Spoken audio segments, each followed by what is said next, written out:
Oke, sadulur, salam ngarit, salam satu hobi ya. Masih di channelnya Boy Kenceleng ya. Kesempatan kali ini kita akan berbicara sedikit tentang penyebab banyaknya peternak sapi yang berhenti atau bisa dikatakan bangkrut ya. Intinya berhentilah. Terutama banyak juga peternak sapi pemula, mereka baru sebentar di bidang sapi, ada yang di penggemukan atau breeding, setahun 2 tahun berhenti dan tidak dilanjutkan kembali ya lur ya. Nah, kita akan berbicara sedikit untuk penyebabnya sendiri itu apa ya lur ya. Sebelumnya yang belum subrek silahkan subrek terlebih dahulu ya lur ya, dan yang sudah subrek terima kasih. Jadi banyak faktor yang mengakibatkan peternak sapi itu berhenti atau bangkrut, terutama peternak sapi pemula ya. Mungkin bisa jadi pelajaran buat semuanya, buat peternak sapi khususnya.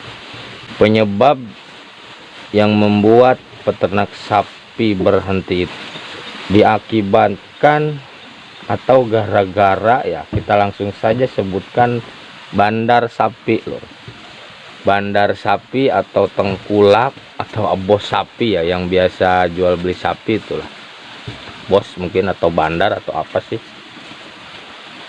Mereka salah satu faktor yang bisa membuat semangat peternak sapi pun menurun, bahkan bisa sampai berhenti lur. Di sini banyak kasus, banyak kejadian seperti ini. Contoh ya, saya nih penggemukan sapi misalnya. 1 tahun 2 tahun sapi saya sudah gemuk, lalu datanglah seorang bandar sapi ke kandang melihat sapi saya, tawar menawar itu ya, misalnya deal dengan harga sekian, misal dengan harga 30 juta 1 ekor misalnya, ini contoh ya aja. Tapi baru acara lur, deal katanya dijanjikan uangnya nanti bulan depan, uangnya 2 bulan lagi, uangnya ada yang sebulan lagi ya. Sebenarnya nggak salah juga ya akad-akad acara seperti itu. Memang yang diutamakan itu adalah mungkin kepercayaan. Si peternak sapi menyimpan rasa percayanya terhadap bandar tersebut, maka si bandar pun jangan sampai mengecewakan peternak yang sudah percaya. Nah, ini kejadiannya seperti ini lur. Misalnya tadi dijanjikan sebulan kemudian, ternyata ngaret lur. Bahkan sampai bertahun-tahun masih ada yang belum dibayar. Coba bayangkan. Otomatis kan peternak sapi pemula atau mungkin peternak sapi yang memang skalanya masih kecil-kecilan, modalnya masih mengandalkan dari sapi yang itu ya buat diperkembangkan lagi, ternyata uangnya macet ya, otomatis kan peternak sapi pemula nggak bisa belanja karena memang modalnya nggak ada, uang nggak dapet, sapi kagak dapet, uang hilang ya, otomatis kan berhenti dengan terpaksa. Nah, itulah kejadiannya banyak yang seperti itu ya lur ya. Jadi sapi diambil, uangnya nanti dihutang lah istilahnya gitu ya, uangnya nanti. Mending kalau misalnya tepat waktu, sebulan 2 bulan bayar beres. Ini sampai ada yang bertahun-tahun lur ya. Di daerah sini tuh enggak sedikit, banyak sekali peternak sapi pemula khususnya yang berhenti, nggak dilanjutkan lagi. Masya Allah, luar biasa ya. Tentu kan peternak sapi yang terdolimi ya. Ya Allah ya. Ya ini cerita di daerah saya ya lur ya. Mungkin bisa jadi pelajaran juga buat kedua pihak, para bandar-bandar sapi. Sekiranya nggak sanggup bayar, udahlah nggak usah diambil sapinya. Udah nggak usah diambil sapi, sok-sokan menjanjikan 1 bulan 2 bulan ya kan. Kasihan peternak sapi dan kasihan bandar sapinya juga kan. Mereka tersiksa dengan banyaknya hutang ya kan Yulia. Nah itu, dan juga buat para peternak sapi tetap harus berhati hati-hati ya lur ya. Jadi kalau memang mau mengandalkan rasa kepercayaan, tetap kita harus ada tertulis ya lur ya, data tertulis, istilahnya kwitansi lah, kwitansi di atas materai dan sebagainya lah, perjanjian dan sebagainya. Soalnya begini lur, di sini sudah banyak sekali bandar-bandar sapi yang kelakuannya seperti itu. Peternak sapi banyak pula yang tertipu. Tapi baiknya peternak sapi itu mereka sangat sabar. Sabarnya ya kalau ngegerutu mah pasti ya. Maksudnya sabar itu mereka tidak mengambil tindakan secara hukum.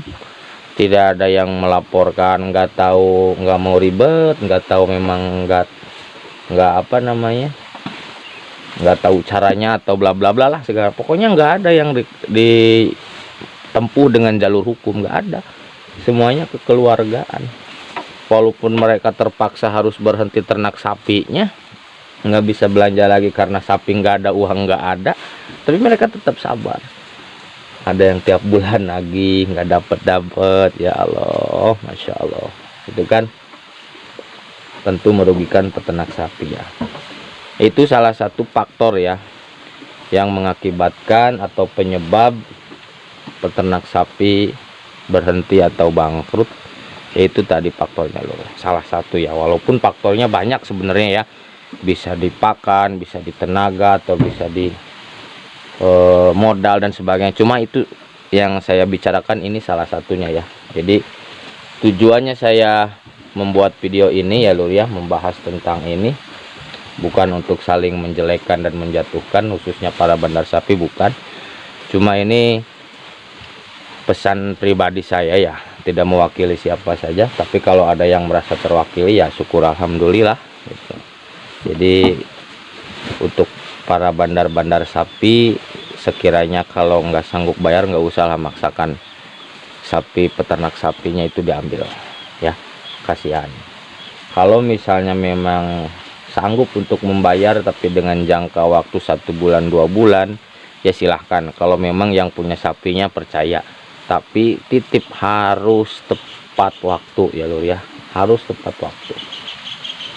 Kasihan lah, kita sama-sama lagi mencari cuan ya, lagi mencari sedikit apa namanya, menjemput rezeki dari beternak sapi gitu ya. Semoga ada hasilnya dan tentunya semoga mendapat keberkahan ya. Ini boro-boro berkah, sapinya juga nggak ada, uang nggak dapet kan.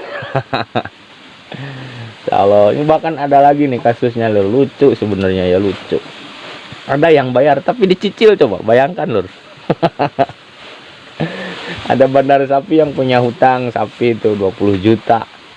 Dan ditagih bayarnya berapa lur? 300.000. Bulan depan lagi bayarnya kasih 300.000. Tahu tuh gimana lah komentar kalian ya. Ini saya hanya berbicara di daerah saya ya, mungkin di setiap daerah beda-beda. Makanya ini pelajaran bagi peternak sapi yang mau jual sapi dengan dihutang atau tempo ya. Nggak ada salahnya nanti kita menggunakan kwitansi. Kita menggunakan kwitansi di atas materai dengan perjanjian, nggak ada salahnya lur. Biar sama-sama tidak ada yang dirugikan lah. Nah ini karena memang nggak tahu ya, peternak sapi di sini ya, peternak sapi tradisional khususnya, ketika menghutangkan sapi itu sudah sistem kepercayaan itu benar-benar 100% kepercayaan. Nggak ada istilah kwitansi, nggak ada istilah perjanjian, nggak ada istilah di atas materai, nggak ada. Ya udah kan, ketika bandarnya menipu, mereka mungkin mau melaporkan juga karena memang nggak ada bukti, yang nggak ada data lah intinya. Ya ini mungkin sedikit curhatan ya lur ya, semoga bermanfaat. Intinya ambil pelajaran dan hikmah dari semua kejadian yang saya ceritakan tadi, khususnya bagi para peternak sapi tetap harus berhati-hati. Oke, semoga sehat selalu dan semoga sapinya sehat-sehat, tentunya mendapatkan keberkahan dari hasil kita beternak sapi lur. Salam ngarit, salam satu hobi, berjumpa kembali di video selanjutnya.